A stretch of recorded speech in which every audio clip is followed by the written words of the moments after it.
sustainability, unfortunately, is a very misused word. It's we've heard stories of greenwashing. We know it's very easy for everyone to talk about sustainability, but I haven't. What do you think is the crossover between crypto and climate? Web3 is here to stay. Climate tech obviously is here to stay. I think that's why we're building ClimaJO. So the myth that it is short term in nature, it's scammy. I think it's not true. For early stage startup, along with funding, finding PMF, recruiting is probably the biggest, one of the top three challenges, if not the biggest challenge. It is also probably one of the biggest opportunity because it's such a big challenge.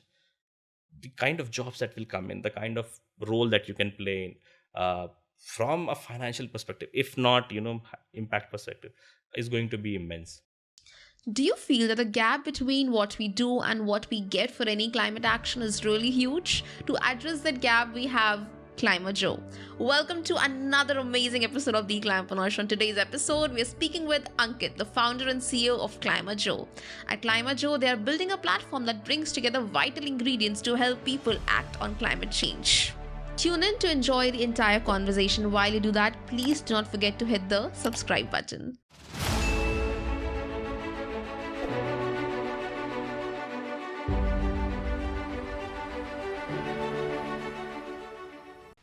Welcome, Ankit, on the Climapreneur Show. Excited to be having you here.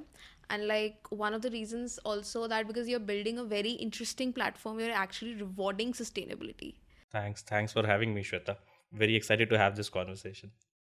So Ankit, tell me this thing that because we were just talking right now that you had a very different background, and then coming into the space and building a community-driven platform.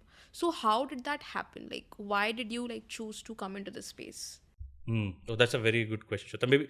Maybe let me give you a quick background about myself and what probably led me to this. By education, I'm an engineer. I studied in civil engineering. I never worked as an engineer. Then I moved on to consulting, primarily worked with retail clients, Walmart, did that for 6 years. And then that's the time when I moved to the UK. And after my MBA, I was working with an early stage venture fund, investing in fintech and smart cities, which is a subset of, sustainability. And then that's the time, I really like the sector. I thought it has great potential. And once my kid was born, I started thinking about maybe doing something of my own in this space, especially from an impact perspective, because I think that was needed. So on the social side, I also have a nonprofit with one of my friends where we support some local entrepreneurs with 12,000 rupees a month. Currently, we have 8 or 9 fellows that we support. On the environment side, I used to do a podcast where I was talking to different sort of people from the climate industry, and I realized, speaking to them, I realized that whenever there is a conversation about climate, individuals are not a key demographic that are usually addressed, because as individuals, at least I used to think that climate change is it's a very big topic, and as an individual I can't do much. But having spoken to different sort of people on the podcast, I realized that's not true, right? We have 8 billion people on the planet. If each one of us tries to do even a little bit, we can make a huge difference through our choices, and through our voice as well. So probably that's the reason why I decided to do this. And once we started thinking about what we wanted to do, we realized, if we could create external incentives for people to be more sustainable on a continual basis, that's the problem we want to address. So that's why we started ClimaJO. So, a kudos to you for, for taking the step. And because a lot of times we see problems in front of us, we see certain things, but it requires courage to actually go out and take a step. And as I mentioned, this is a challenging space to be in. So my question to you here is that what is exactly ClimaJO? And when you say you reward individuals, so for example, if I say purchase anything sustainable or I take a sustainable action, so how am I rewarded, and how does this entire system works? Yeah. So I've been with ClimaJO. As I said, the idea is to create external incentives for people. Now, we have created a consumer app where individuals can go in, search for sustainable alternatives to their daily life choices, in all areas of their lives. And when they sort of learn about why it is good to be more sustainable, why these alternatives are better, or purchase these products, they get a certain amount of points which they can use to get rewards. These rewards now can be in the form of discounts on these products, or they can be, we've also been thinking about introducing Web3 elements, building a loyalty program, using NFTs, which we have sort of paused for now, given all the external events. But the idea is to then create both social and financial alternatives. And one step further ahead on this, Shweta, is something very exciting that we are working on, is uh, creating more visibility for our sustainable partners, sustainable brands, around their sustainability credentials. So we've been talking to our customers as well as these brands. I think the biggest challenge these brands face, and we were just talking about this, right? The is how do they get in front of the customers? How do they tell them, look, this is what we are doing, this is what we are building, and this is why it is better for the planet. So we're trying to figure out ways where we can help these brand partners to communicate those sustainability credentials. I'll give you an example. So we work with a company that manufactures hemp product, right? Uh, Now, these guys have to go out and tell the customers why hemp is better than regular cotton. I mean, it's obviously it uses less water, considerably less water. It doesn't need pesticides, so obviously greenhouse gas emissions are avoided, and it is good for the soil. And even on a cost basis, it works out better for the individuals because they can go through many more wash cycles than organic cotton. So these are sort of sustainability ideas that we want to help these brands communicate, and also make it easier for the consumers to understand. Because if you think about, there are about 30, 35, 50 certifications.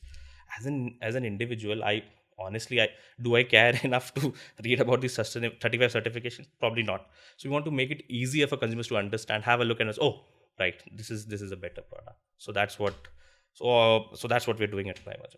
And like, how many brands do you have currently, and where do you plan to reach? So we have currently 17 brands on our platform. And these are all D2C brands that consumers can actually go and visit on the platform. Other than that, I was talking about one step ahead. Uh, so on that feature, we are working with a couple of other brands that are that are not D2C brands, that are more B2B. So these are packaging brands. These are suppliers to these sustainable brands. We're also helping them communicate their sustainability credentials to their customers. So these are not individual consumers, but they're the customers. They are the D2C brands that the consumers see.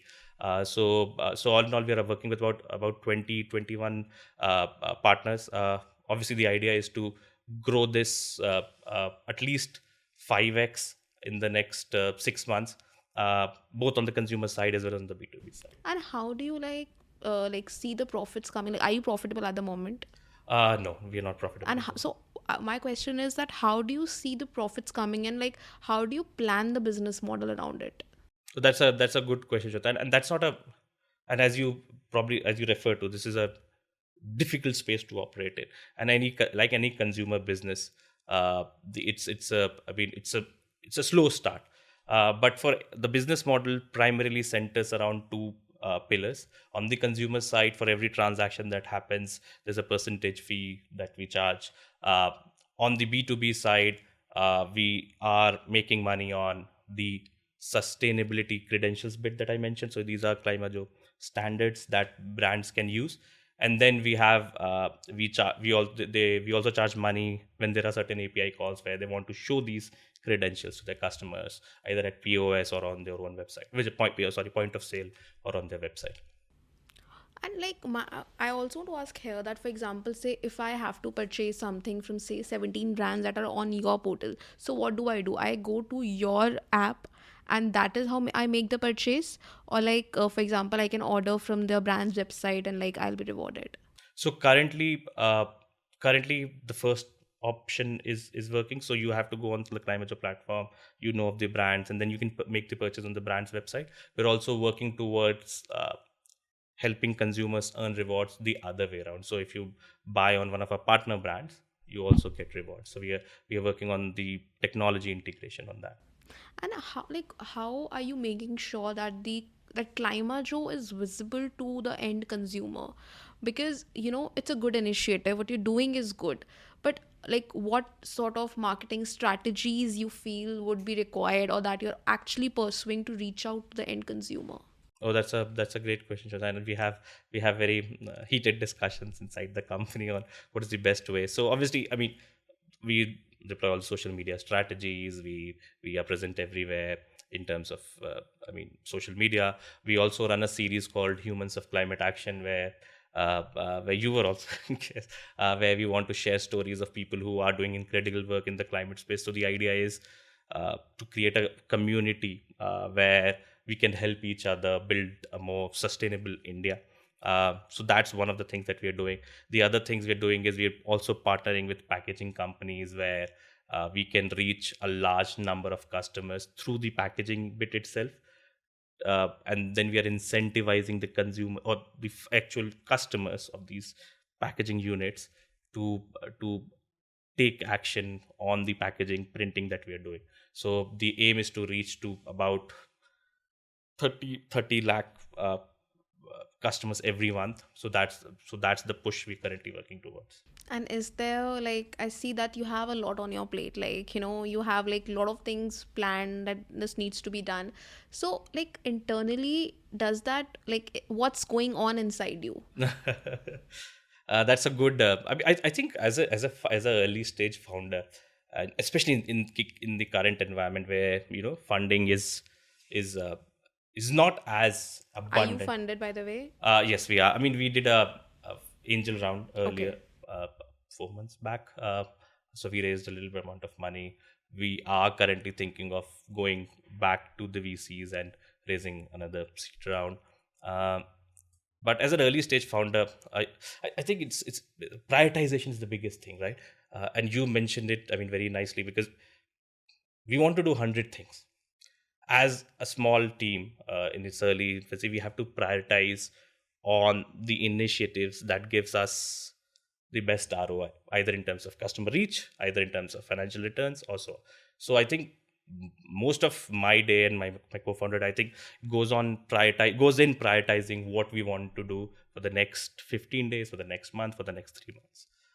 Because you can't do everything that you want to do. I mean, I would love to be able to do that, to build such a big team, but I don't think it's also good enough for an good thing for an early stage business to stretch yourselves too thin. So I think that's the biggest thing that goes in my head, is prioritizing what do we want to do first, what do we want to do second, and so on. So, like, I used to have these conversations like back in 2020 when, like, we were just like starting the podcast, like maybe 2, 3 episodes down, that what impact do I want Climapreneur to have, or what do I want Climapreneur to be, honestly, like, for example, in the listener's life, on the people who know its lives. So my question to you here is, Ankit, that what do you want ClimaJO to be? Like, I'm not asking you that where it has to be in Yeah. terms of, revenue, profits. No. What do you want it to do for individuals? What do you want it to do for, say, startups, businesses? Like, where should it stand, and why do you think that ClimaJO should work and have to work? Yeah, that's a very good question. I think, I mean, if I have to answer that, Shweta, maybe I think I would want ClimaJO to be a trusted, I don't want to say brand, but trusted partner for both individuals and businesses, to make it easier to explain sustainability to someone, to make it easier for people to understand what actually is sustainable. Because I think sustainability, unfortunately, is a very misused word. It's I mean, we've heard stories of greenwashing. We know it's very easy for everyone to talk about sustainability, but want to make it easier for businesses as well as customers to understand what sustainability actually means. And sustainability means very different things to very different people, right? I mean, to folks, to us in Delhi currently, said maybe air pollution is a bigger concern, so that is also moving towards sustainability. To people living in drought prone areas, reducing water consumption is sustainability. What does sustainability mean for them? Making it simple for businesses to explain why they're sustainable, and for customers to understand, okay, this is better for the planet, and this is why I should use it. So a trusted partner to help simplify sustainability. Basically, would you say like a bridge, say, between people who are creating or scaling solutions to the end consumer? Absolutely, absolutely, yeah. Yes, thank And you. and what was the like the most, you would say, the courageous step you took to say pursue ClimaJO? I think just starting up really. I Why mean, was it courageous? because I mean, I have a 2.5 year old kid. When I started up, he was 1 year old, and I mean, I was doing fine. I mean, I was earning decently well from a financial perspective. I had the stability of a job, and then we just have we just have had I mean, we just had a kid, right? And then I mean, the question for me was, do I really want to do this?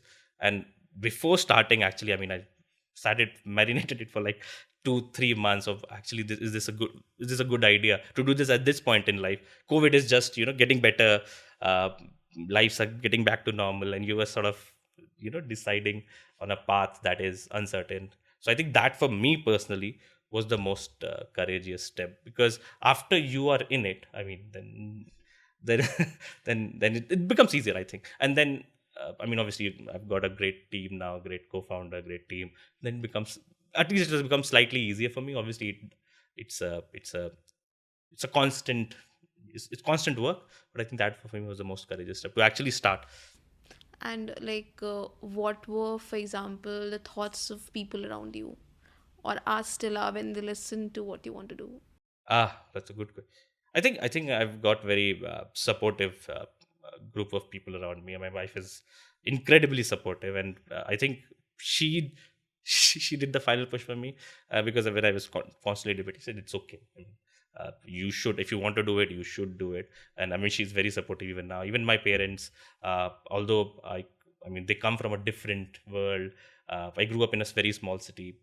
They come from a tier three, tier two, tier three city.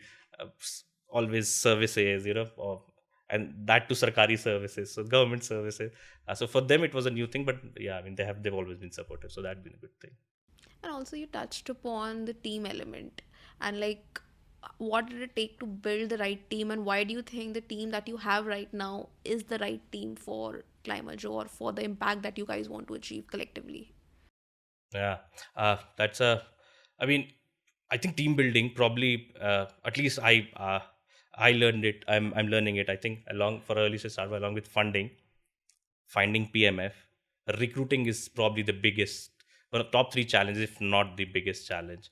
Uh, Everyone has to pull their sleeves, put the sleeves up, and then get to work. So that ways we have got an amazing team where everyone is very invested into the vision of what we are trying to do, and everyone is willing to do everything that it takes to get it done. So it's not like, oh, I don't know, I'm a developer, I do not know marketing, or I'm a marketing person, I do not do ops. So everyone is very invested, everyone is willing to pull up their sleeves and get the work done. So I think that has been the best outcome for us as a company. And I'm incredibly grateful that I could find such folks. Definitely. My next question to you would be that, like, since you have had like a fintech background, and also like we're just talking about that, you want to do like these things with ClimaJO as well. What do you think is the crossover between crypto and climate? So crypto and climate, I mean, if you leave aside all the negative noise that we are hearing about crypto, so when I mean today we're talking about all whatever has happened with FTX and so on, uh, a lot of very exciting things have been happening at the intersection of, and I'll probably use the word Web 3.0 and climate at the intersection of Web 3 and climate, because uh, Web3 solves a lot of issues that climate financing and I mean climate tech in general faces. So the biggest issue is accountability, and who bears the cost. So Web3 provides solutions, especially from a decentralization perspective, that I mean every individual or organization can participate in building solutions for the climate. So a lot of exciting companies like the Token or the Token Protocol or the ClimaDAO, where carbon credits are being stored on the on the blockchain, and individuals can also buy it. I mean, it might be expensive given the tonnage and so on, but at least there is that sort of bringing the element of bringing everyone in. Second is the trust bit, because especially in climate tech and in carbon credits, uh, there's the concept of additionality, and there's this concept of not double counting. Bringing stuff onto the blockchain solves that issue. So if you can have a carbon credit which can be sold on the blockchain, immutable, it can't be double sold. It can't be, I mean, you obviously there for everyone to track. So I think the intersection of Web3 and climate is very, very exciting. Uh, Web3 in general, I'm very, I mean, very uh, bullish on Web3 anyways. But I mean, the intersection of Web3 and climate is very exciting. And what do you think are some of the associated myths with, say, Web3 and climate? Myths. It's uh, so so a lot of myths come from, as I said, from what has happened with FTX, from what has happened with Luna, and so on. That it's all a scam. I think whenever a new technology comes in, either from a climate perspective or a Web3 perspective, there are a lot of bad elements that also come with it. My belief is bad elements will die out, the good things will stay. So the myth that it is all a scam, that's all a Ponzi scheme, or this is not going to grow. I think that's the biggest myth, because I mean, even when internet started, right? I mean, there were so many bad actors that were at play. The bad ones obviously were phased out. The good things stayed on.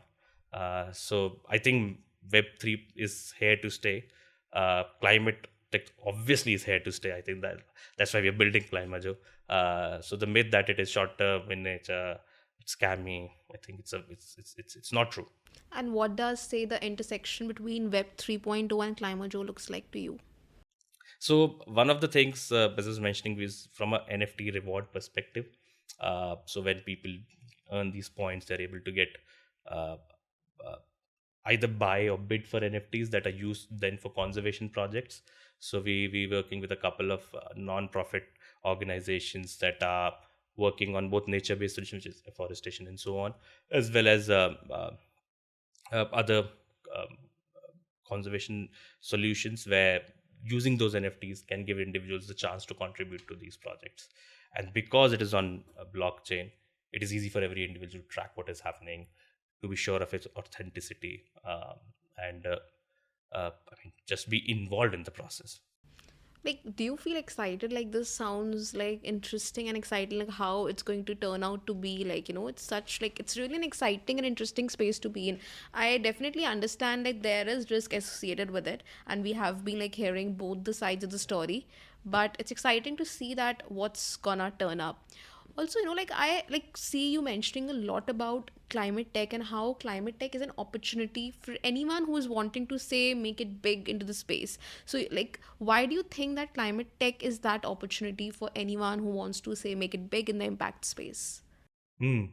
And even Shweta, to be honest, even not just from an impact space perspective, because I think climate change is the biggest challenge that you're facing in our lifetimes, especially people of our generation, people of the next generation. Uh, Things are changing very rapidly and not in a positive direction. Uh, so, I mean, I hope and I strongly sort of uh, request the best people in this world to work on climate solutions, because we need all the best brains, to be creating solutions that can, if not reverse, at least help us slow down the pace of climate change. Uh, and because the solution is so large, the problem is so large, we will need multiple kinds of solution, from a software perspective, from a hardware perspective, from an operational perspective. uh, and then we obviously need people from with all the expertise in all those areas. So that's why I believe anyone who is at an cross section at any sort of cross section in their lives, where they're sort of, intersection, where they're sort of thinking about what they want in the future, climate uh, is something that they should seriously consider, because it is the biggest challenge. And if I were to appeal to the other side, it is also probably one of the biggest opportunity, because it's such a big challenge. The kind of jobs that will come in, the kind of role that you can play in, from a financial perspective, if not, impact perspective, is going to be immense. So I would implore everyone to think about climate as a career. And I think climate tech is probably going to be huge, massive in the next 10, 20, 25 years of our lives. And we're already seeing like the change happening, like, in the coming years it's just going to get bigger. I was mentioning that in the coming years, that climate economy will be where internet economy was 20 years ago, or probably even bigger. So Absolutely. Anshuman was mentioning this from Terra. Ah. So, like, and this makes like so much sense. This is an exciting space to be in. So, like, you were talking about communication, right? Like you mentioned that with ClimaJO, you also want to help brands communicate the sustainability standards, and we also talk about communicating to the end consumer. What I'm also sensing is that you somewhere realize that how important communication is in the climate space. So what do you like think is the role of communication, and what kind of communication should we be working on, or what do you think say are we doing wrong while communicating? Because somewhere you are also like playing that game of communication where you are trying to communicate things very differently, very easily, easy to digest, Yeah, easy to yeah, understand. yeah. I think communication is very, very important. The gripe I have with current communication and what I've been traditionally been doing is we've been painting a doomsday scenario, and as humans, after I'm tired of from my job, I do not want to hear doomsday scenario. So the tendency of the human race is to shut out that information. So and crying about doomsday doesn't help. What we want to help the brands communicate is how can individual action, how can some of the steps taken by businesses are actually better for the planet. So we want to work on that communication, because then it's easier for think from an individual standpoint. If I'm being told, if you drink this water, then that water, this is better because it hasn't been processed and so on, so this is better for the planet, I will drink that. If you tell me you don't drink that water because it's not good for the planet, but you're not giving me an alternative, it doesn't really help me.